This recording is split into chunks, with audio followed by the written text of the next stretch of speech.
Welcome to the DevReady Podcast. Today I've joined by Neville Christie. The DevReady Podcast is all about helping non-techs build better tech, but today we're doing something a little bit different. We will align into that a little bit, but also just exploring what the impacts of what's going on in the world are happening right now, and taking you through what Neville's thoughts are on that. Neville is founder of Fast Track Assets, and he would consider himself as a comprehensive future maker. So, Neville, thanks for joining Yes. us. Oh, wonderful, Andrew. And what a fantastic time to be talking about the future. Yeah, definitely. In this upheaval that we're all going through and this massive Yeah. change, yes, it is a good time.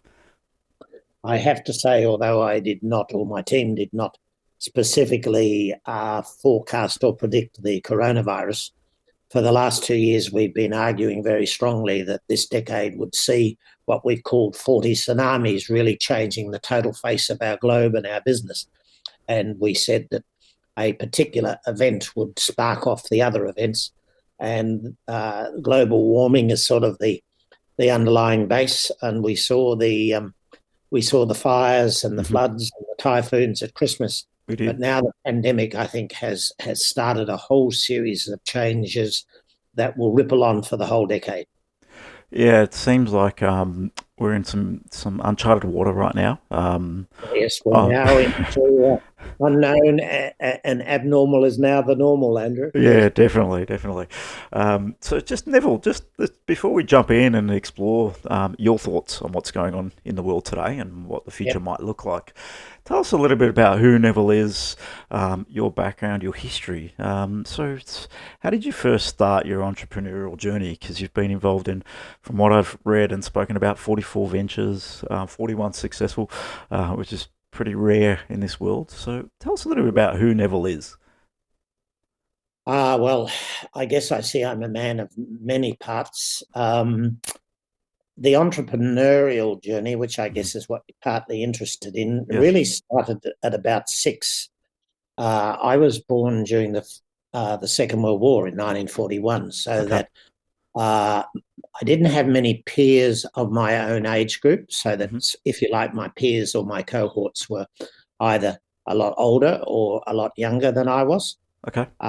So at six, when I first started going to school, which was at the end of the Second World War, for some strange reason, I started to gravitate towards making money in all sorts of forms. Mm. Okay. I think that was partly because there was so much shortage, money was short, resources were short at Hmm. the end of the Second World War. Yes. So I just naturally gravitated to a whole series of things like, I mean, the typical putting up lemonade stands, Yeah. running concerts and events. But in those early years, it was mainly raising money for the Blind Institute. Um, Okay. What no drew idea. you to the Blind Institute in that time? I don't know, but Mhm. it's fascinating how sometimes things that occur in your very early age come back in your later age. Because I'm now 78 and I'm actually literally facing going blind myself. Oh wow. And Hmm. I'm having wondrous injections into my eyes every 4 to 6 weeks, which has slowed the process down. But Mm. it's almost like that early interest was prophetic. But I honestly don't know. Yeah. No. That's yeah. It's interesting, isn't it? Some things we get drawn to, and yeah, Yeah. sometimes there's no reason behind it, and No, hopefully really. everything's okay from the eye front. But that doesn't sound like a pleasant scenario to be having injections into your eye. I don't Yeah. imagine. Well, I think, I feel full of gratitude that Hmm. technology has moved on Mm. in the medical field that's prevented. And in fact, wet macular degeneration is the single biggest cause of blindness worldwide. So, that's terrific. Okay. But you're asking about how did my journey start? Mm. That was the first one, but the most important part of my entrepreneurial journey started at 12 when my Okay. father, I came from a working class background, Yes. um, and I guess I was slightly different. Partly, I think somehow, for some strange reason, I was reasonably intelligent. Um, and at 12, my father went totally belly up, Oh. emotionally, physically, economically. Uh huh. And by default, I became, even though I was the second son, Hmm. I became the breadwinner, confidant of my mother, the leader of the family. At 12. And Yeah, well, that's significant responsibility put on a 12-year-old. yes, Yeah. yes. Mm. But again, it was sort of like nothing I planned. Hmm. It just sort of, I just sort of evolved or gravitated into it out of circumstance. Yeah, so the circumstances drew you to that. So sometimes life happens for us, and I think, Sometimes life happens to us, yes, yes. exactly. Correct. So at 12, what did you, so you were actually, you would become the breadwinner. What did that mean? Well, it meant, of course, that I started seriously entrepreneuring. And Hmm. at age 12, I started 3 micro businesses while still still full time at school. Okay. The fourth one, strangely, was diving down at Site 10 Rosebud, where we went at Christmas for scallops. Oh, Uh, nice. and those I cooked and sold around the campsites at Rosebud. And out of that, I saw there were lots of beer bottles, and I collected those on the way back and made a reasonable amount of money out of those. Uh-huh. But the real money earner was that I collected all the shells, and when I went home, I'd clean them, Yes. and turn them into ashtrays. What I Ashtrays. Nice. Yeah, yeah. Yeah, cool. A lot of smokers at the time. Yes, I So imagine back in those days. what I what I did was get some plaster of Paris, set the shell as a 2 parts. The bottom part, which was round into the plaster of Paris, sorry, Yes, yes. and then the straight bit setting up. Lots of other shells round. Painted it all up, lacquered it. Put free felt on the bottom. Total Wow. resource price was about 5 cents, Uh-huh. and I sold those door to door. Help this poor boy through school and support his family for the equivalent of 75 cents. So, Oh, well, that's look, an extreme profit margin there. that's pretty good. Yeah, yes. That then led on to my fourth business because I was generating a lot of money out of that. I started selling papers at Sarah Koski's pub, Okay. and some of the guys would say, look, I'm a bit short this week. Could I have the paper and you pay me? I'll pay you on payday. And I kept that a record. And then Yes. a few of them started saying, listen, son, you might not be able to do this, but I'm really short this week. Do you think you could loan me a few bob and I'll pay you on payday? Oh, wow. So, Interesting. uh, yeah, Okay. How old are you? Still 12 or getting a bit I was older 13. age? 13. All right. So 13 in your fourth business and becoming a loan shark. I like it. Well, yeah, yes. Well, it's just something that evolved from being in the Yeah. right place at the right time. So, some guys, well, no one ever not paid. Everybody paid me on Thursday at payday. Yep. Some they'd loan 10 bob at the time, 10 shillings, Yes. and they'd give me 10 shillings back, like another 10 shillings. Oh, on top of. So you made, Yeah, yeah. on top of. Oh, So I realized money could make money. And that's a good learning at 13. I think yeah. many people get exposed to that into the later ages. So, yeah. By 13, I was earning 4 to 5 times what was the basic wage then, Oh, wow. still at school and, Uh-huh. totally able to support myself and my family.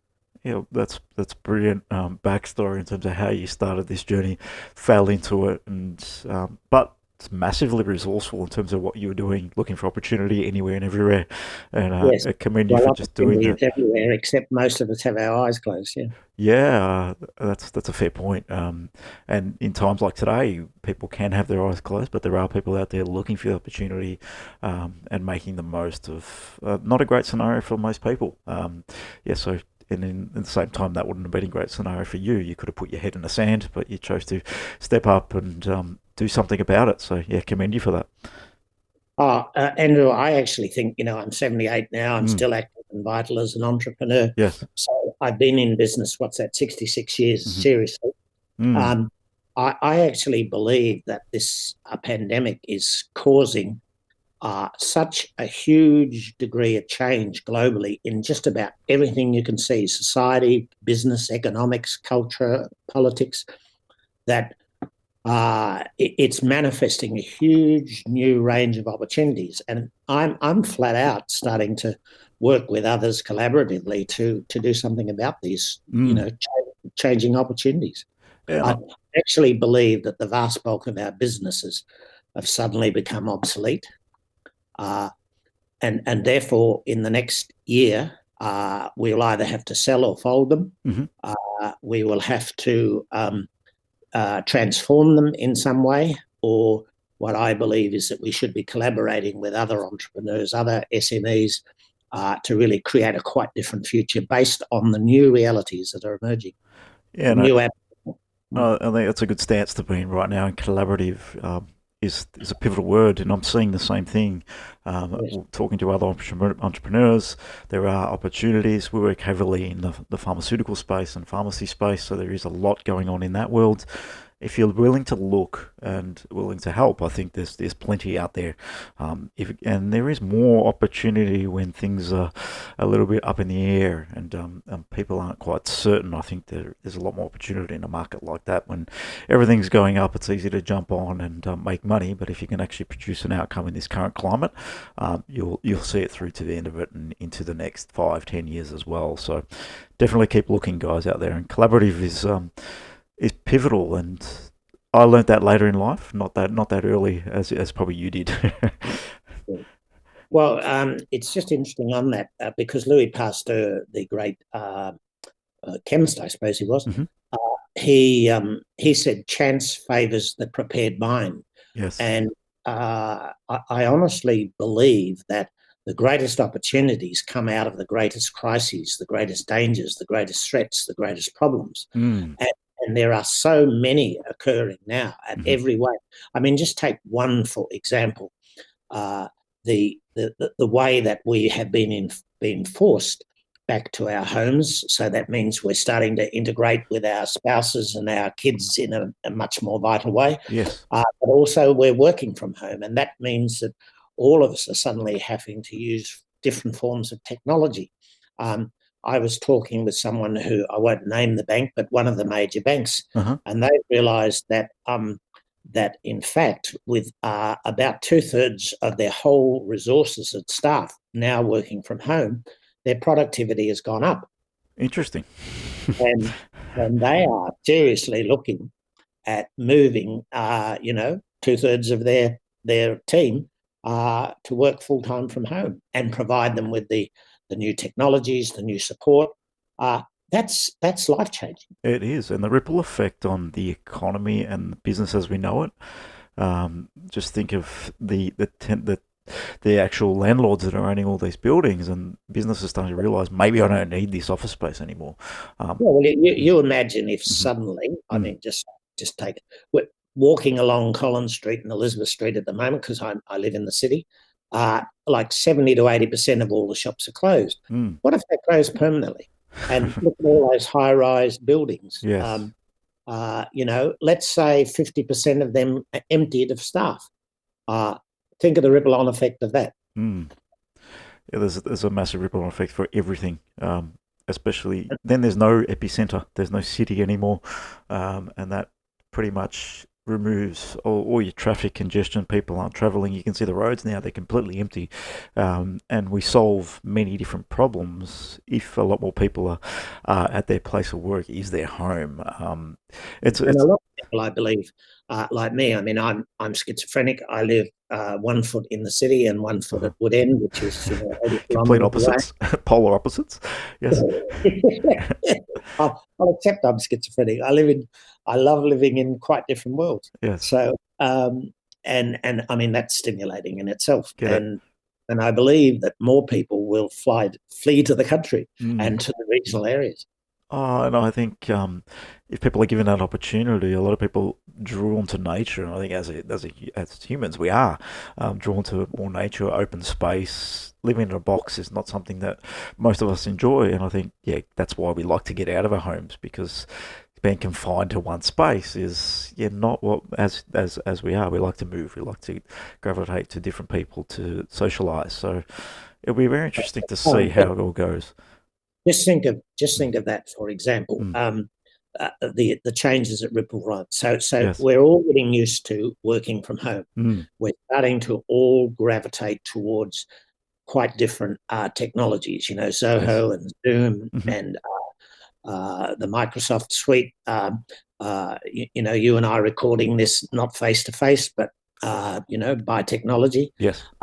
So everybody gets used to that, and then they think, well, I think I want to go and live in Ballarat or Bendigo or you know, that tiny little town which has got internet access. They can still work there. They can still work from home, and now they're part of an extended community. Yes. They can then consider, you know, growing a few vegetables, and that ripple effect is going to be enormous, because I think the biggest single thing that has happened with the pandemic is that on January the 1st, our driving force was sort of, you know, ourselves and independence and, you know, solo entrepreneuring. Suddenly, the driving force is community, is collaboration, is assisting each other, is being part of a bigger force. That mental change is absolutely world changing. And I think it's probably something that the world possibly needed. I think so. Yeah, I think so things like I think we said before. Oh, I'm sure so. It's a pandemic, but like we've got it. Yeah. And it is a great force for change. Yeah, definitely. And when people get thrown into the deep end, as you would say, we look to how we can connect. And I think good comes in bad times. So people look to how we can help. There's obviously your minorities where if they get too hit, then it becomes more problematic. So governments are keeping people prodded up right now, which is a good thing. But the ripple effect on that is another story. I mean, your first point, I think, is right, that in good there's always bad, and in bad there's always good. Correct. It depends on your mental attitude and how you work that through. But look at the fact of how the Liberal government, with a whole set of free market principles and, you know, non-intervention in business and so on, you know, keeping the dole payment as low as possible, you know, a whole set of prescriptives, they've thrown them all out of the water. Like they have. It's amazing. Yes. I mean, good luck to them. Thank God for them. But what a sea change in thinking. It is a sea change. It's like at the moment of crisis, we have to do something different, and we're in the middle of Third World War, World War III, aren't we? I was born in World War II. This is World War III. If you think about it, because this one is impacting every country, every citizen. And it's just, you look on it online, there's people all over the world locked away in their homes. We've got clients in Singapore, they're locked away, and you just think everybody's in the same position.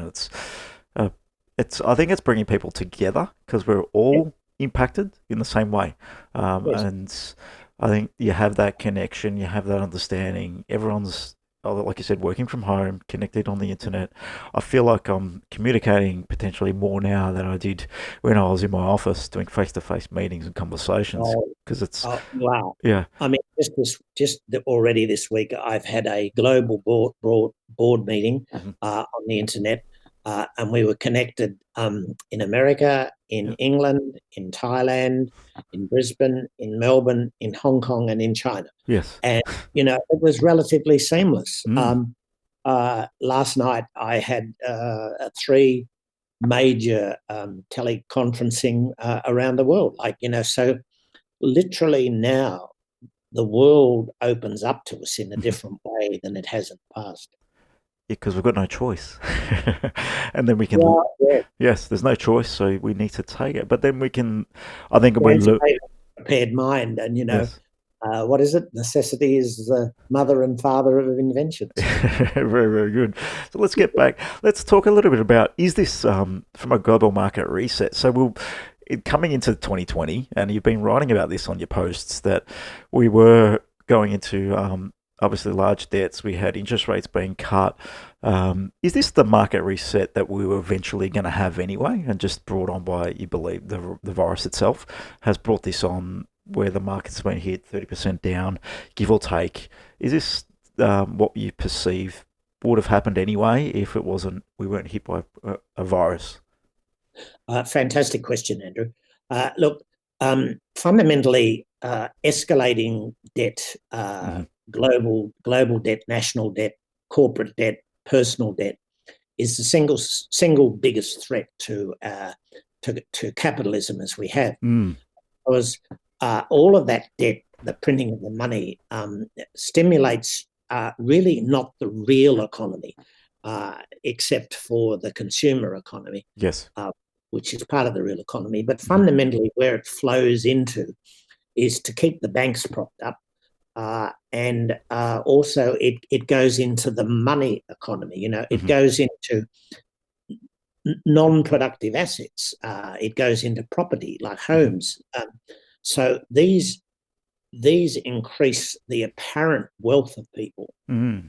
It's not GDP growth in the sense that it's not new innovation. It's not new things. Do you understand the difference? Like, there's a big difference between the money economy and the real economy. Yeah, no, I get that logic. So you're saying basically money's getting printed, we're investing in maybe more asset-driven land, prices keep going up, we get inflation from that perspective. Shares go up. Yep. But we haven't seen in 5 years an increase in wages, for example. Yeah, and that's heavily hitting everybody. So you've got property prices going up, share markets going up, and how do we afford to keep living in a society as it is if wages don't increase? Correct. And GDP globally around the world is tanking. It's going down significantly and has been.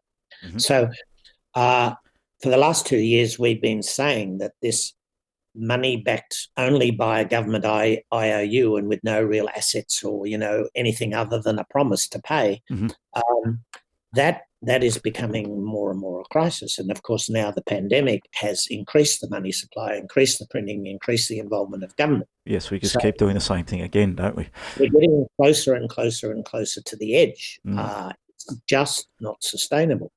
Now, I think there's 4 scenarios that are possible. The first is that miraculously, some way, all the basic rules of economics will change.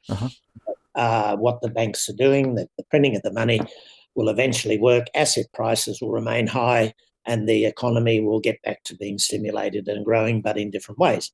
I think that's vaguely possible, but pretty unlikely. Okay.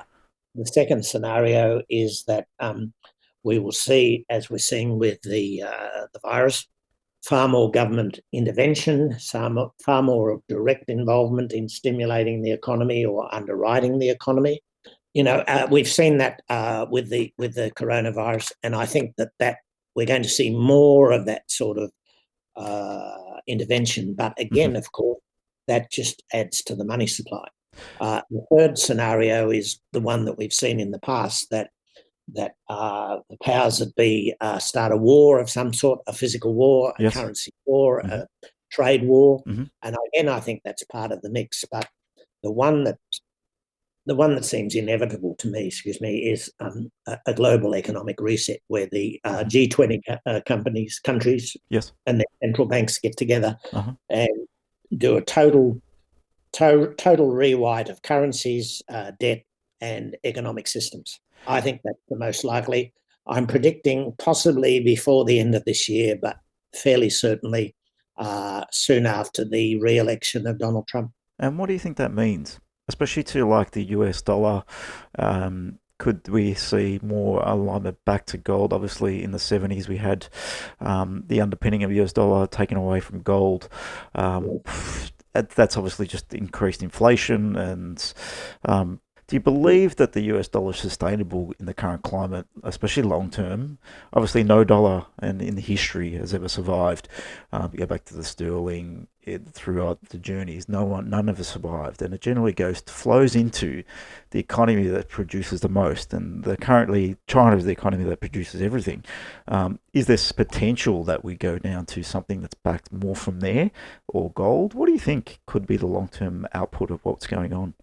Oh, look, a wonderful question. And quite frankly, I think it's not quite as important what I think, but what we all start to think about and do, because One of the wonderful things about human beings is when we identify a possibility or a threat or an opportunity, Yes. that very identification or discussion about it leads to a change. So, Leads to if it. Yeah, interesting. Yeah, okay. I'll say, for example, that, and I'm not saying this, Uh-huh. that a new physical atomic bomb-based third world war is going to happen. Uh-huh. If I said that, Yes. then a whole series of things would start to happen to make sure that that didn't happen. Mm-hmm. So some of the things that I see are possibilities is that, yes, as you've hinted at, just as the Bretton Woods Agreement, Tricky Dicky Nixon Yes. managed to move a brilliant piece of national engineering, by the way, to move the world off the gold standard Yes. to the US dollar as the fiat currency of the world, in which most global trading is linked. Yes, And correct. and as you've suggested, that really has led to the dominance, the economic, political, and social dominance, cultural dominance of the United States. It has.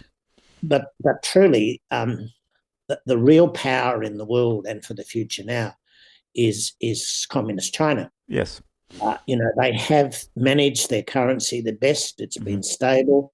They've moved to acquire massive amounts of gold. Mm-hmm. Yeah, they have been investing heavily in gold. Yes. They've started gold mines. They're buying gold mines. They've enabled their citizens to actually buy gold through the banks. They've got a digital one now, a digital currency, digital online. They're starting to trade around the world in baskets of currencies rather than the US. And they're using all of the huge amount of dollars that they bought to keep their one in parity with the US dollar. They're using all of that to buy up significant assets around the world and, of course, increase their defensive and military presence. So the answer is, I think, that all of this will see an inward-looking US, becoming more protectionist of its own economy. And, it can actually, or used to before the China dominance, it used to be able to produce 96% of its GDP. And I don't know what the percentage is now, but they will go back to doing that. All of us will become more resilient. We'll start to realize that we're very vulnerable with our, just-in-time manufacturing and our sending off so many industries to China. I believe everything keeps going out to China, and I think there's some learning here. Clearly, when you can't produce anything, and you're in a crisis as we are today, and the getting stock in, change. Yeah, there's change coming. Chip's been heading in one direction, and right now it's going to head back 180 degrees. I think that's a good thing if you can build some reliance and start. We have to, and that all goes into the wage conversation and the cost of wages in Australia and in the US and why everything's gone to China, and that's a big conversation. But that's reality. It's just really the cost, and that's an implication of what's going on with the printing of the money and the rising inflation and assets, and it all bubbles into that problem that we're creating ourselves, really. Yes, and what has happened as a part of that is, if you look at the numbers, a very, very small percent of the population, well under the global population, well under 1%, controls or owns a huge amount of the wealth. I don't know the actual percentage, but let me be out on a limb and say 80%. It's probably not that high, but it's a massive amount. Is focused in the hands of a tiny few. Yeah, correct. And of course, the working class, the labouring people who use their hands to create wealth and create income, they've been squeezed. And the middle class, except in China, has been declining rapidly. It has. So all of that has to change. In terms of the current situation, you mentioned earlier in this conversation that life may never be the same again. Industries may never be the same again. We may have businesses that may disappear. New business model may exist. So we're looking at hospitality, tourism, travel. The aviation industries are all being massively impacted by this. Banking and finance is starting to be impacted as well. So, how do you see those industries and beyond 2020? What do you believe about hospitality, tourism, especially the aviation industries? Well, generally, let's say that I see a move increasingly back towards go back a bit to the analogy of the mainframe computer where everything was centralized, say in America or China or Australia, Yes. and everything else was, left to everybody else. Uh-huh. Bring that back to the notion of the network computers, so that, things are now multi-focused and multi-regional and multi-individual. That's one massive trend that is going to occur and is occurring. Like, the virus's pandemic has started that. Yes. So we'll move to much more reliance. And Australia, for example, will create at least 20 new industries. And I'm working on a number of those. I'm predicting that, 20 new industries. That's quite a number. Well, let's just name two of the 20. Yes. First of all, we know that part of the global warming problem and the economic problem for Australia is that we are fixated on coal. Yes, we are. I can't remember the exact number, but I think we support the coal and gas industry to the tune of about $20 billion a year. It's in that order of magnitude. Okay.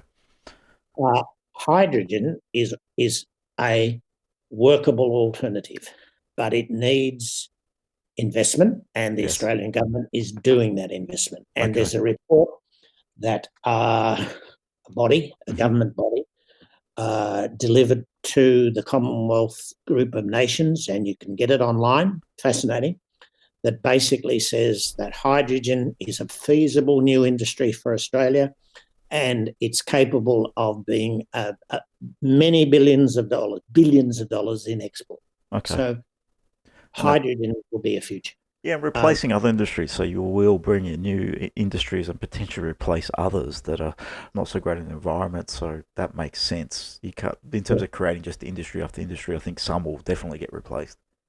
Another one is industrial hemp. Now, and I know you're doing a little bit in this space. So tell me a bit about industrial hemp. Look, it's a miracle crop. It was killed off by the Monsantos and chemical companies of the world because it's too good a crop. It doesn't require any fertilizer. It doesn't require any great money investment. And it's very different from medical marijuana or smoking marijuana. Yes. It actually has a growing cycle of 16 weeks.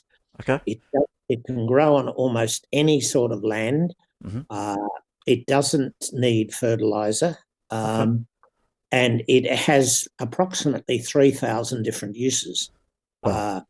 One of the major uses is that fundamentally any area in a building that currently uses timber can use industrial hemp. So replacing timber. Yeah. Now just think of that. If we now no longer need to cut down our trees. And it only takes 16 weeks growing cycle. Interesting. Right. Doesn't that make a massive change to, our globe? Yeah, it will make a massive change in terms of the environment itself. So powerful stuff, something I think I probably need to do some more investigation on based on that comment. Yes, and have a look at advanced growth industries that the Australian government is seeing as major opportunities for us to invest in, and also look at the 17 development goals of the United Nations. Yeah, they're pretty heavily driven by quite a few organisations now. Yes, and like there's massive opportunities in there, and it will happen. The big issue is that none of this happens by itself. Like the coronavirus pandemic has been a series of atomic bombs thrown into each country. There's devastation, there's mess, there's change, there's mayhem. The better future isn't going to happen by itself. It's going to be happen by, I believe, a really important part is existing SMEs binding together in cohorts of 10 and purposely working, first of all, to future-proof their business and their life, making the transformation they need to get the base of their business back again, but then more importantly, innovating collaboratively to create far better futures. And that's the way ahead that I see that's important, and that's what I've dedicated my life to. No, very, very interesting to see your perspective on that. So purposefully working towards anything, we can change any industry, any culture. And if we collaborate together, there's more power in that. Trying to do things on your own is a lot more difficult than bringing some great minds together and actually delivering from all different facets with the right people in the right seats. I think this is the fundamental theme that's changing.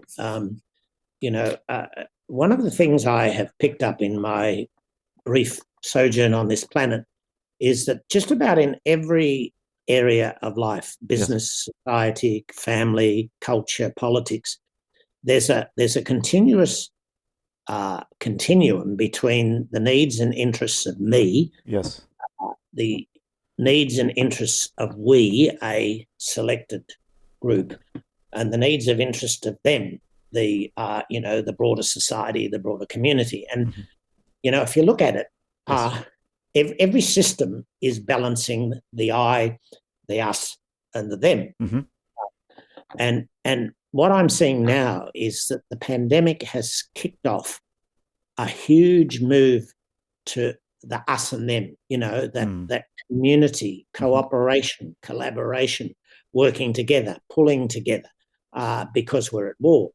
Yes, interesting. Has been a massive shift away from the narrow I and us. Which is positive for everybody. I think so. I think the change is so massive that it's going to ripple this decade. And it will create huge opportunities for people who are prepared to be in business, not just to make money, but to be in business to create better futures for all, to add value to the world in different ways. That's where the future lies. And I think there's a massive shift in business. We used to be advertised to buy product. The world is so connected now that everyone knows why people are in business. If you're trying to make a bigger impact than just a bottom line, you can communicate that out to the market. People can actually see the impact, can communicate that through their social channels. It's a very different world we live in, and we can create a bigger impact. And with impact, I can't recall who said this, but to make $1 billion, impact 1 billion people, I think it was Peter Diamandis from what I recall. But basically, the more impact that you can have is obviously betterment of you, your business, your collaborative, than just trying to do it all for yourself. And I think that's more purpose-driven, which is what you alluded to begin with as well. Yes, I just want to come back to something there because it's really, really important. And that is that for the last, let's say 25 years, but much longer than that, for the last 25 years in Australia, while we've had unmitigated, quarter-by-quarter growth, fundamentally the medium of exchange has mainly been money, dollars.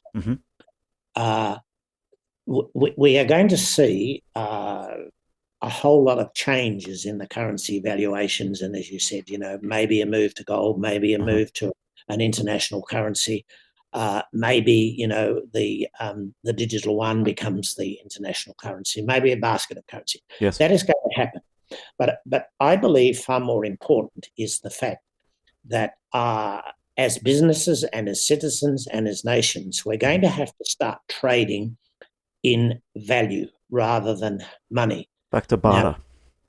Now, it's barter, but a lot of things in life are so invaluable that we don't put a value on them. I've become very conscious of the value of my eyes now that I'm, in danger of losing my eyesight. So we don't know what we have until we start losing it or have lost it, basically. Exactly. And you can go to some countries in the world, I won't name them for political reasons, but you can go to some countries in the world and you could sell one of your kidneys for a retail price of $200,000. It's crazy, isn't it? And some tourists go to these countries and wake up in their hotel in a bath of ice with one of their kidneys Removed. Unwillingly removed.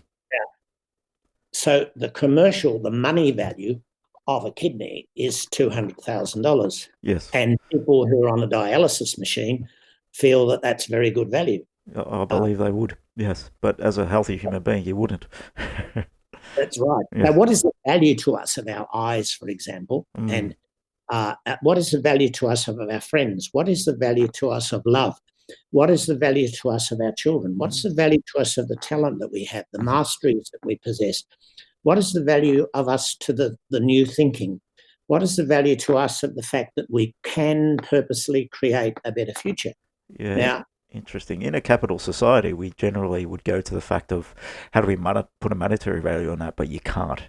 There's nothing. I believe you can't, but yeah, personally. But what I've done is I've created a new currency, and it's not legal tender. Okay. It's collaborative tender, and it's called high views, high intrinsic value units. Okay. So everything we do, we issue a number of high views. So, for example, if I were mentoring you, yes, I would charge you $10,000 for a mentoring program. Okay.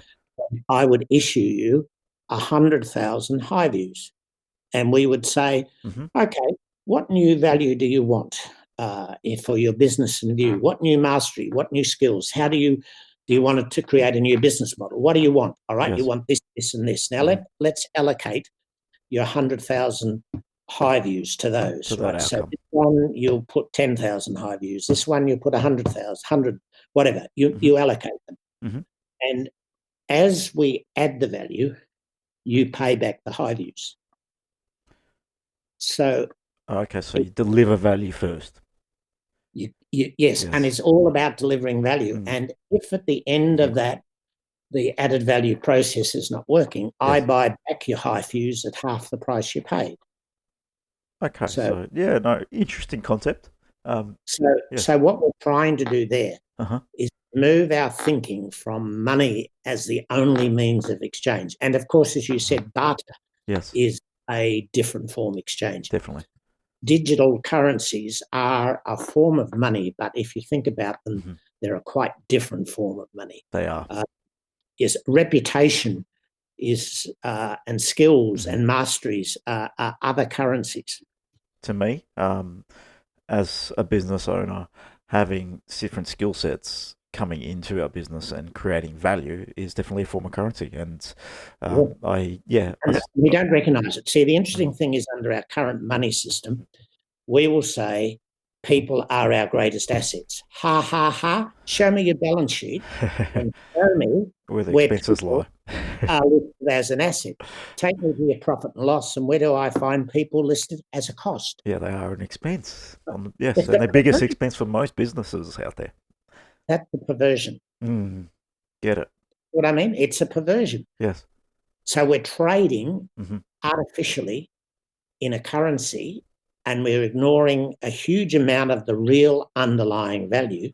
Then we print lots and lots and lots and lots and lots and lots of this money, this paper stuff that's not backed by anything except the government promise, and we wonder why the world's going to pot.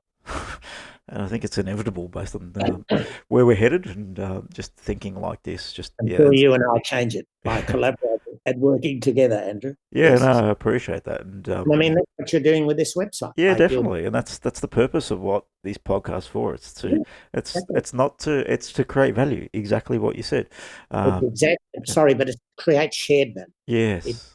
It's to create shared value in two ways. Yes. Like it's bringing people together to enunciate and think about and talk about and dialogue about a different way of being and acting and having in the world.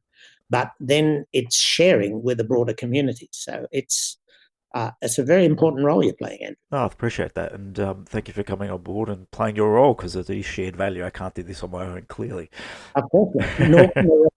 Now that's the big message. Stop doing it alone and start collaborating. Yeah, brilliant. There's so much to be said for that, and so much power in collaboration. So Absolutely. it's huge. Now let's take a bit of a change in tack here.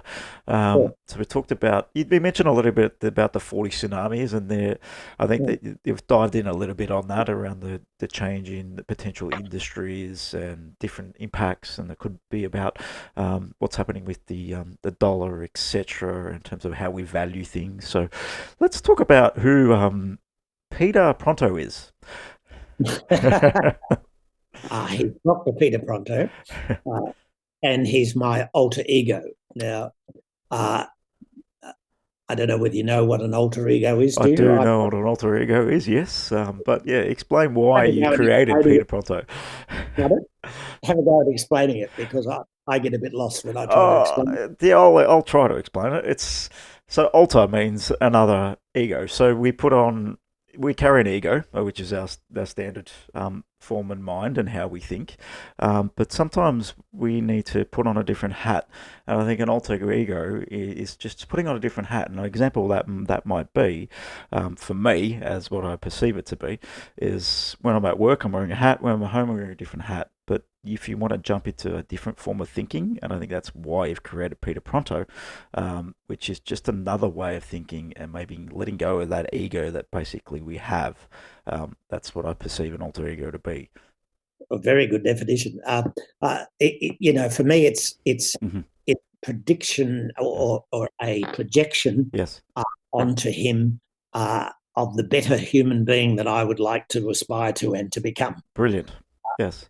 And what we know from a whole lot of research, and particularly the work of, say, Carl Gustav Jung, is that internally we are not just one person. We have maybe 3,000 different archetypes, certainly 20 or 30 or 40 or 50. The fewest I've ever found in working with anyone is 100. Wow. So we have 100 different archetypes, and we keep changing these, as you said, a bit like, you imagine a Christmas party, Mm-hmm. and we're a son, we're a husband or Yes. a partner, Mm-hmm. we're a brother, uh, we're a parent, we're Father Christmas. We're the guy that goes and gets a beer out of the fridge for everybody. Yes. Yeah, Yes. like in that party, we're changing roles, Mm. or if you like, archetypes. Uh-huh.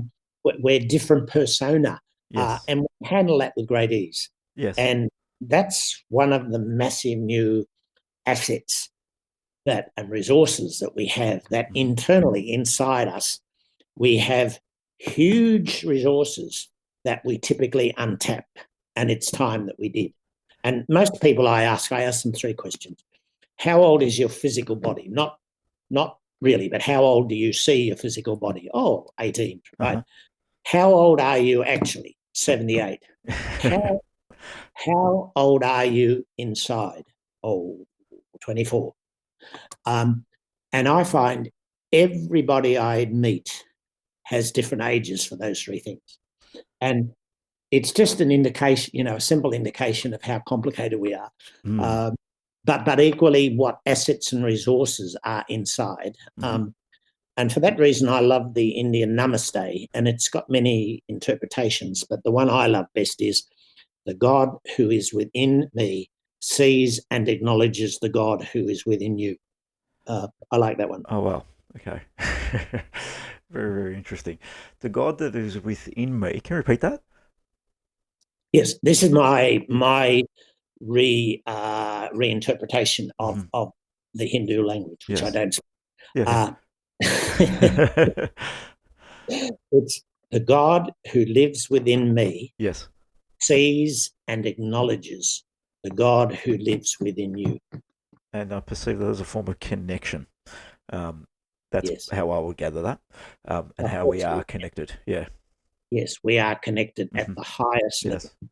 Yes. And even if we're not aware, we are. Exactly. Mm. Yes. Beautiful, Andrew. Yes, yes. Now, in terms But of. see, if we start to not see and acknowledge Mm-hmm. the Godhead in you, and you see and acknowledge the Godhead in me, and we realize that we've also got demons, and we've got human things as well, Mm-hmm. and animal stuff. Mm-hmm. Uh, And if we start working more on that quote divine, Yes. What a massive transformation occurs within us as humans, within us as a small group, and then in terms of how we can be, have, and do in the world. From what I've learnt over my journey, is that is where flow is. That is where you stop. You take the barriers down. You push down the ego. If you're living in divine, you're having a conversation and a flow of conversation. You're not blocked by what you say, what you do. So it is quite powerful to live in that frame of state, and I consider it. And people talk about it, flow state, in terms of being in that conversational state, like we potentially could land into in a conversation like this. Yes. There's an old saying that tickles my fancy, that if we talk to God, that's prayer. If God talks to us, that's paranoia. So I love it.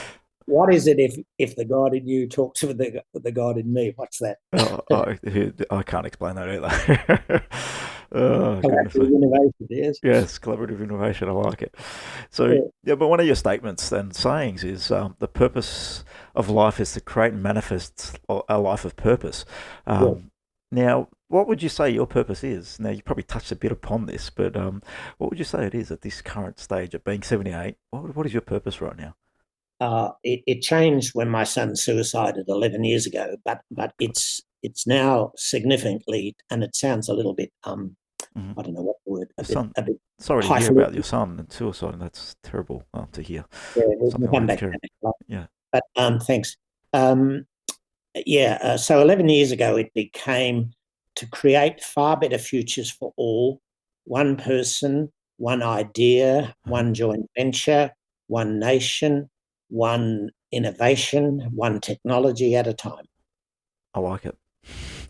So it's that is bringing that collaborative component together, and then looking at it at one step at a time, though, because we can't do everything all at once, and I think we can get a bit lost in trying to do everything. But one at a time. We can't do everything alone. Correct. Yes. But the more we collaborate and form cohorts of 10 fellow SMEs, the more it's amazing how much we get done in the same time dimension. 10. Why do you perceive that as a number, and how do you collaborate at a number of 10 and not let ego get in the way? Would be one of the questions people are probably thinking right now. Well, of course you let ego get in the way. Come on, we're animals as well as divine creatures. True. And people. So you acknowledge it. And look, 10's totally arbitrary. Yeah, I get it. 10's a bit of it, and so is 40. We touched on before. 10 is totally arbitrary, but if you go back to the old question, and I'm going to put you on the spot here. Okay. What is the sound? What is the sound of one hand clapping? There is no sound of one hand clapping, but that's right. There's no sound. Correct. What is the sound of two hands clapping? A clap. Yes. Yes. And two hands, put them together. What do you have? How many fingers? 10. So there's two reasons why I use 10. The first is that it's a manageable number. Yes. The second, and this is a bit rude, even Jesus Christ couldn't manage 12. One of his members betrayed him. Yes. Okay. But a third reason, and a more practical reason, is that part of what I use strongly is a thing called the business canvas of Alex Osterwalder. Okay. And Osterwalder business canvas, and you can see plenty of stuff on the internet. He identifies 9 fundamental principles or areas of building a great business. Okay. The one he leaves out, which I think is quite staggering, is purpose. Because, he assumes that the purpose of all business is money making, and I don't think it ever has been narrowly, and it's certainly not going to be in the future. Yes. So I add purpose to his 9. Interesting. And then say we should create peer cohorts where at least one member has expertise in one of those areas. And then we've got a fantastic team to innovate, collaborate. I like it. So one person controls each component of the business canvas model. Adds value, not control. Adds value. Yeah, get it. So someone's driving purpose, someone's driving new product development, Yes. someone's driving the business model, someone is driving distribution, etc. Understand. Okay. And I think, yeah, working collaboratively, if you have someone driving each facet of every component of a business, not even looking at what the nine um, canvases are, if you just look at sales, marketing, collaboration, partnerships, you can, if you get one person driving each of those, it will catapult the scalability of that business pretty quickly. Yes, and see, if their ego is allowed to operate in adding value there, Yes. and if you create a structure where people only get equity in the new joint venture by actually adding value, Oh, you then go back change. to your value Yes, calculator. Yeah, I understand. Okay. you'd start to change the whole fundamental dimensions on which we worked in business before. I like it. I like it. And that brings it all together and how we can actually operate and collaborate too. If Exactly. yeah, no, very interesting. And be self-interested and be joint interested, Yes. commit to the whole community at the same time, get value for ourselves. Yeah, brilliant. I think that brings it all together for me, the understanding of how you're managing the value and then collaborating to build value Yeah. within a business I instead mean, of so monetary. one thing, for example, I'm doing with the creation of new industries. What I'm doing is setting up boards, just like I've said, with the 10 different skill sets. Yes.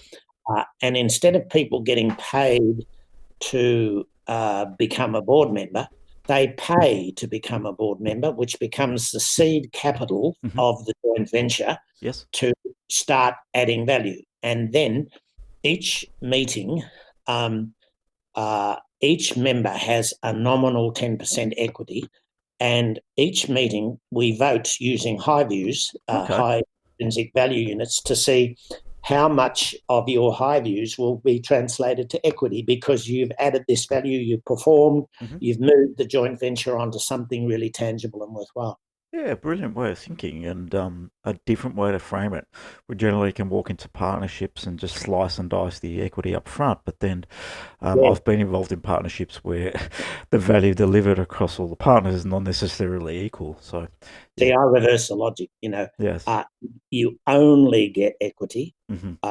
if you add value. Yes. And only get equity or keep your equity if you keep paying your $10,000 to be in the seat each year in seed capital, and if you keep adding value. It's very easy for people to comprehend and understand that.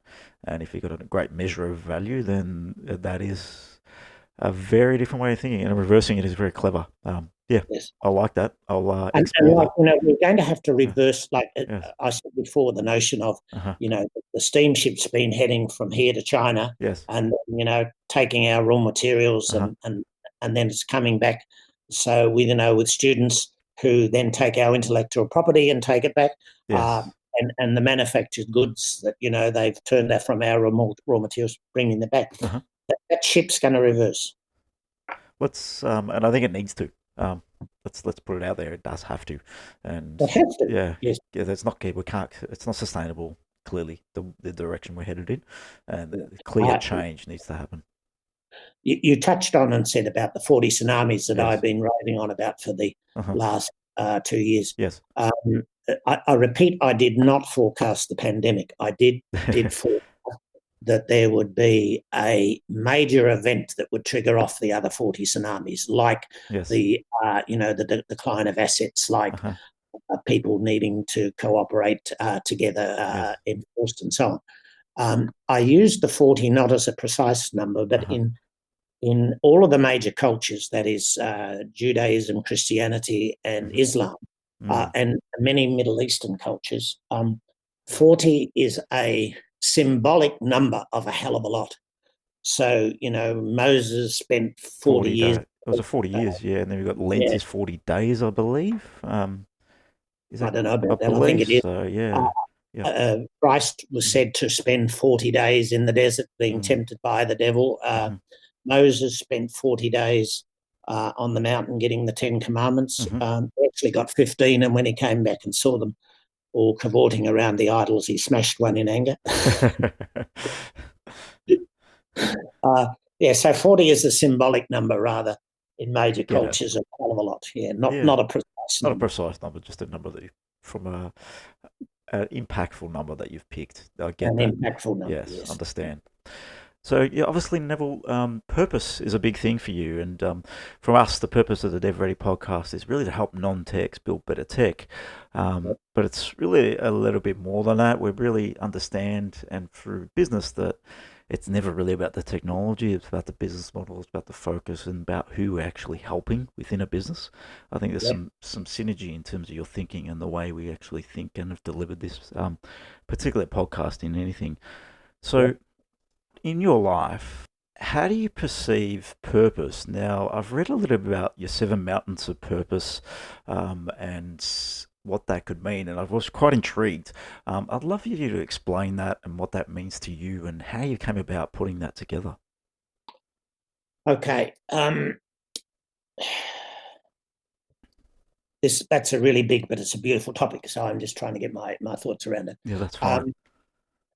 Basically, to start with, our mind is organized to be purpose-seeking or meaningful making, and it's constantly grabbing stuff and throwing stuff away and molding stuff together that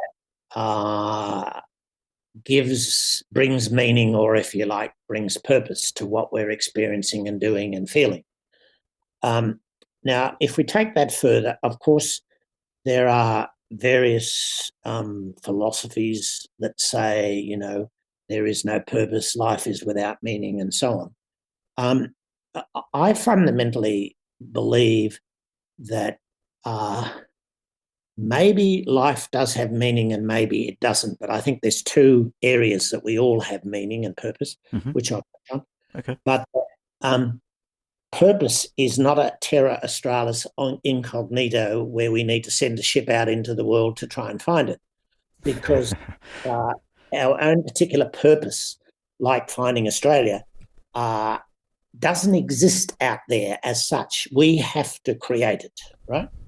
So you believe we're not looking for something, we just need to stand in purpose that we create. Exactly, except for two areas. So Okay. I say, and there's an article I've written on LinkedIn about this, or two, in fact, why we need a sense of purpose and how to find it out. So you can get those access then through my Neville Christie LinkedIn site. And I'll share all that content at the end of this podcast, definitely. I'll say that again, sorry. I'll share all that content definitely out to the community once we roll out the podcast. That'd be awesome. Thank you. Not a problem. So Dr. Peter Pronto develops a analogy of going to a spiritual journey out of the jungle, and he's surrounded by seven mountains, and they're all equal size. And the first mountain over there is the procreation and family mountain, and it's like as an animal, we are all designed to have sex, to procreate, to have a family. Like that's sort of, if you like, a fundamental intrinsic purpose of most mammals, whether we like it or not. Yes. And of course, that purpose will manifest in all sorts of ways. The second mountain is typically a mountain that we acquire through our DNA or our parents, and some people believe we have a God gene. Now, whatever way we settle down into a spiritual mountain, a spirit mountain, if you like, fundamental, I think, to living a life is to have some spiritual, humanistic, God-centered, God-absent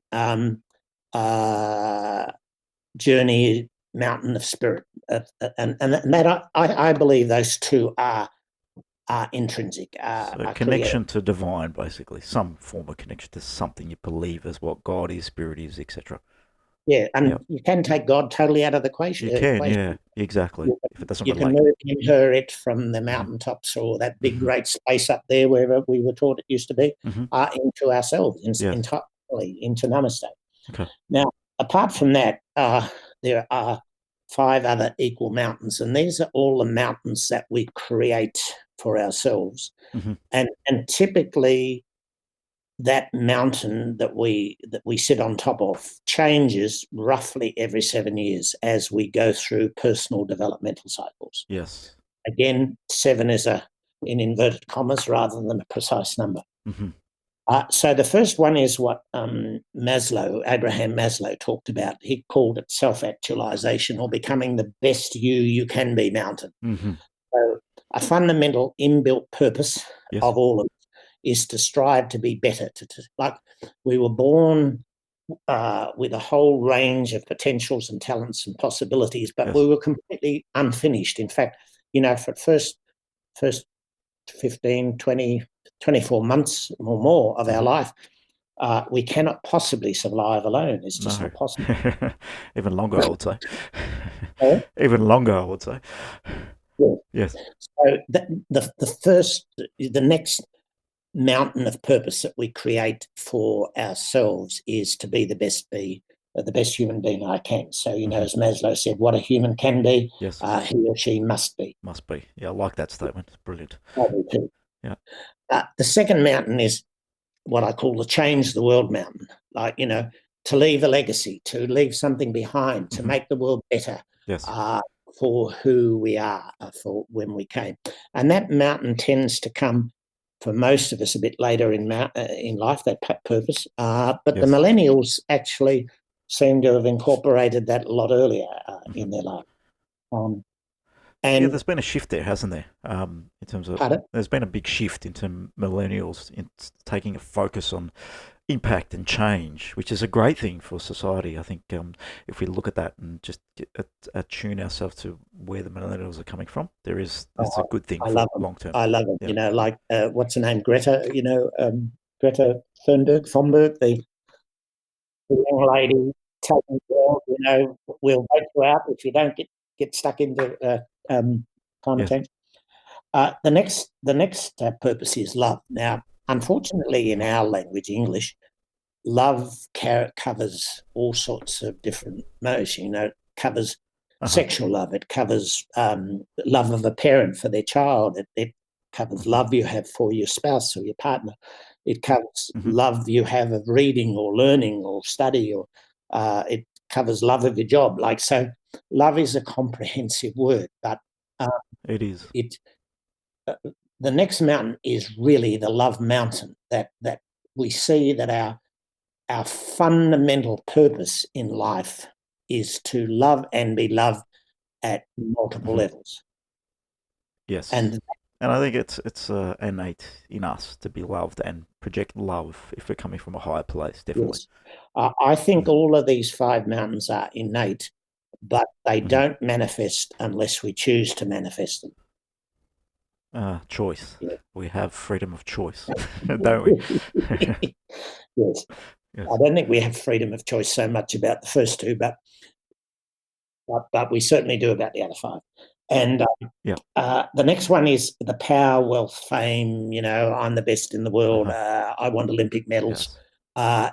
That sort of drive to excel, drive to be the best, drive to have the most amount of money, to have the most cars, the biggest house. That has been a very, very important mountain for many people, and I think that will change. The 7th mountain is, because I can't think of any others. Dr. Pete, you've covered quite a bit there. Yes, you've covered quite a bit there in terms of area possibility. But human beings are so diverse, I'm sure there are people who are working on other mountains now, and I just don't know about them. What is really important, though, is that at any point in time, right through our lives, these 7 mountains are all important. They're all of equal value. But at any point in time, physically and emotionally and spiritually, we can only climb one mountain at a time. I like that analogy. Yes, I like it. I like the way you frame that, because as being a mountain, yes, you can't climb 7 at once. You can't. However, because the mountains have all equal size and equal height and value, once we climb at any point in time a particular mountain and say, this is my main purpose now, like to change the hmm world for the better, one tribe, one idea, Yes. one nation, hmm one joint hmm venture, one technology at a time. Once we make that decision, we embrace all of the other mountains as well. That involves us in loving. It involves us in becoming the best person we can be. It involves us having serious family relationships and building it. It involves us in a spiritual purpose as well. Yes. Okay, so No, that's one quite mountain powerful. embraces the Mm-hmm. others, but one Mm. mountain is prime of the mountains for a period. It's a very interesting, and this is Peter Pronto, Dr. Peter Pronto, your alter ego, That's that's projected this out there. I guess Uh, the ideas from Dr. Peter Pronto, yes. I love it. Now, just bring us back to business. One of your sayings is a great business flows from a great life purpose of its founder. Now, from a founding perspective, obviously, which mountain you sit on as a founder of a business is going to significantly change the direction and course of that business. If you're just sitting looking for power, wealth, and fame, it's going to be a very money driven business. Yeah. If you're looking to change the world, it's going to be a very impactful business. If you're looking to be the best you, that mountain, that is going to be all about learning, growing, evolving, innovating. There's no right answer here, No, but I think no.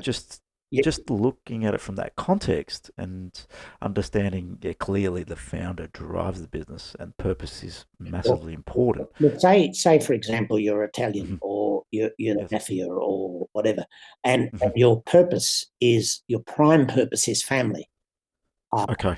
hmm so what that means is that you seek to build a dynasty. mm You seek to hmm not only become president of the United States, but to have your family and your kids, all in positions of power and to be mm left a huge amount of money, and Yes. for their children and the grandchildren, even to the seventh generation, to be looked after. Right. hmm So you're absolutely right. The prime purpose does of the founder of a business does Yes. ripple through into the business he or she selects and builds, and Yes. relationships and what manifests for good or bad in the world.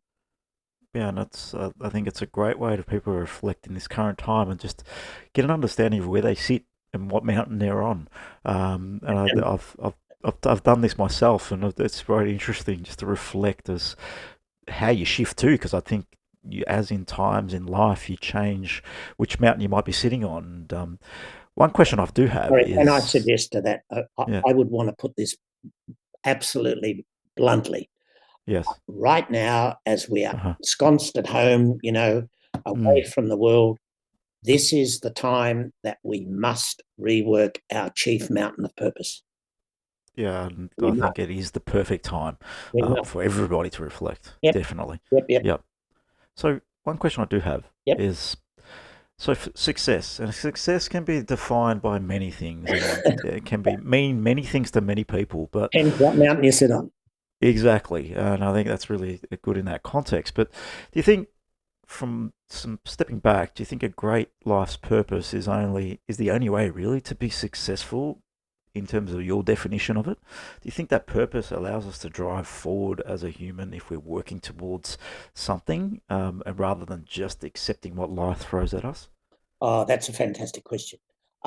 Look, if we don't care which country we're heading to, and we don't hmm care which luxury cruiser we get onto, we Yes. just climb on board and let us take us there. Mm. Uh, then what happens? We get the coronavirus. Yes. uh, that luxury ship, turns from being a wonderful experience into being a death bomb. Mm. And I think that's analogous too to life. Like, Yes. people who drift, who don't Uh-huh. have a defined purpose, it's sort Yes. of like they're scattered. They're not focused.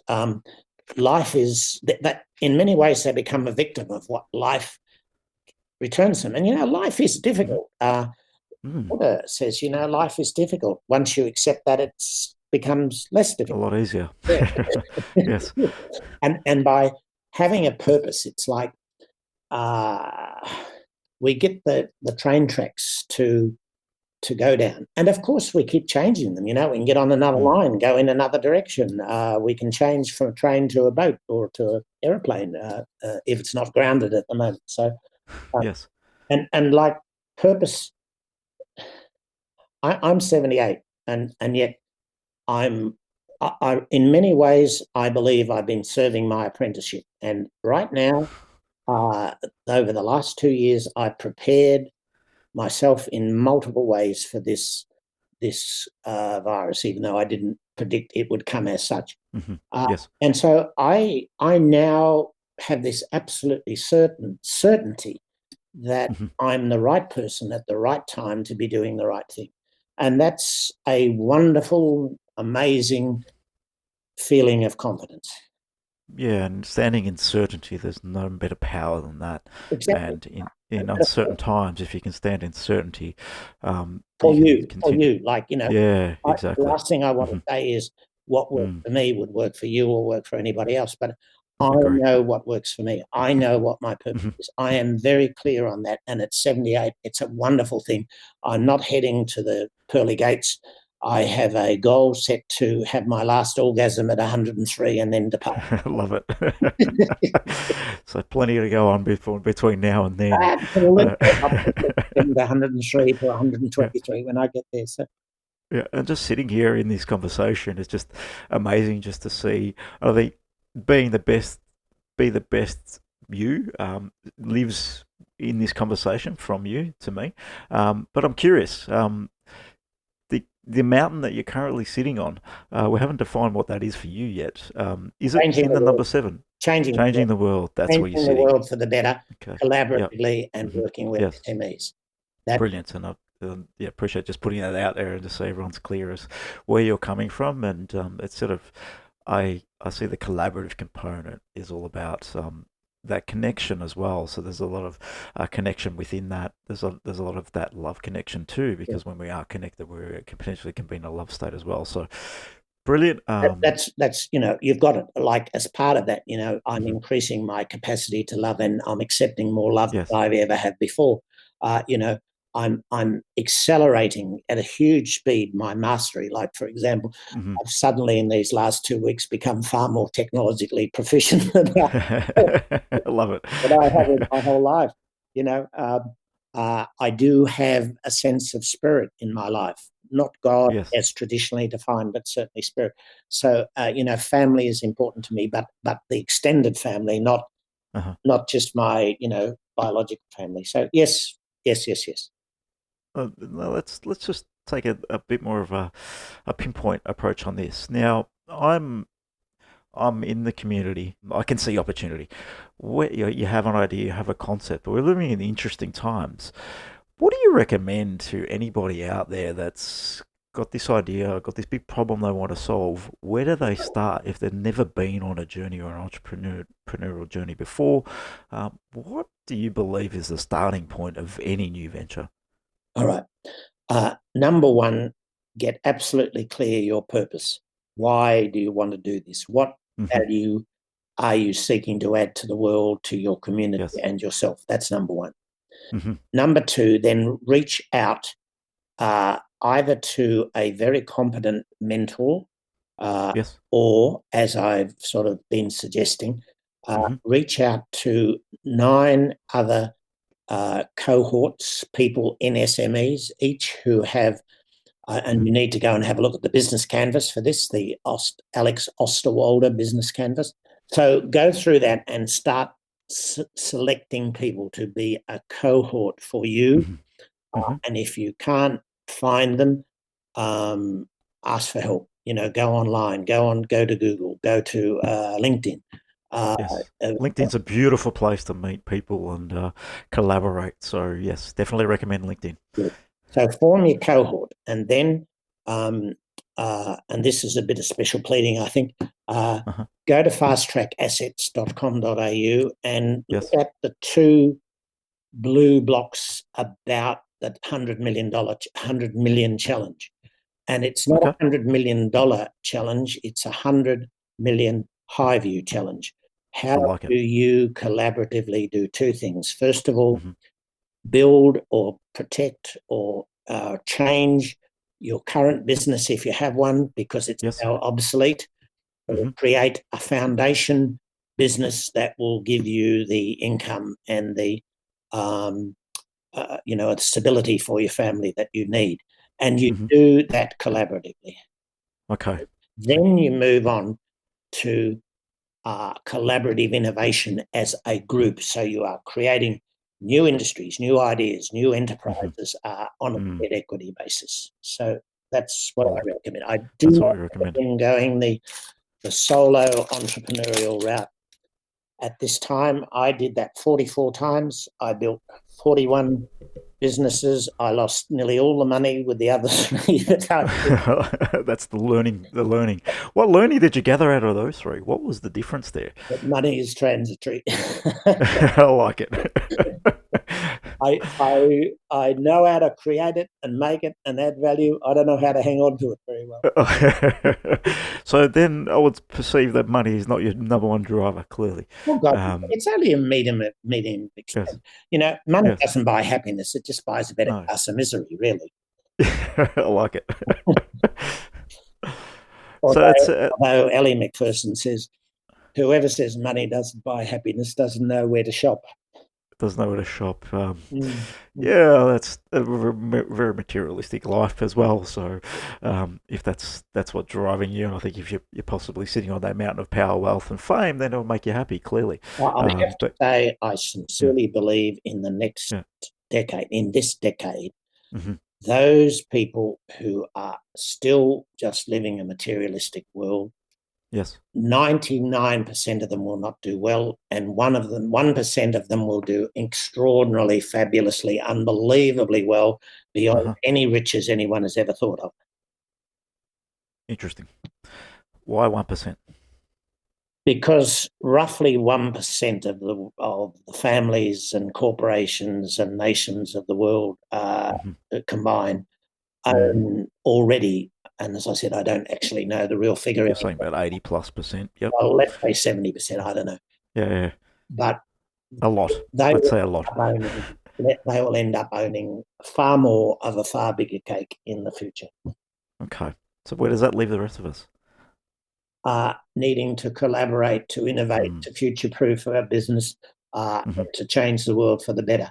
And changing the world for the better includes incorporating all the 7 mountains, not just one. Love it. Neville, it's been a pleasure. Yes, really appreciate getting insight into your thinking, your mindset moving forward. And at 78, you talk like a 20-year-old just starting his first venture now. So it's just brilliant to see 19. the mindset. 19, sorry, I gave you one extra year. I do apologise on that. I was 18 for about 20 years and then I grew up a year, so yes. Brilliant. Well, Neville, really appreciate you joining us today. And everyone, I'll share out Neville's details on LinkedIn. So Neville Christie is his LinkedIn or his name, and maybe find it on LinkedIn. And fasttrackassets.com.au, or is it just .com? No, .com.au. Yes. .com.au. You'll learn about more about Neville's thinking in terms of where we might be headed over the next 5-10 years, maybe even shorter term. Who knows? But really enjoyed this conversation, and a lot of great content to share. And we'll publicise this out pretty quickly. So thank you, Neville. Thank you. I've enjoyed our dialogue. Thank you, Andrew.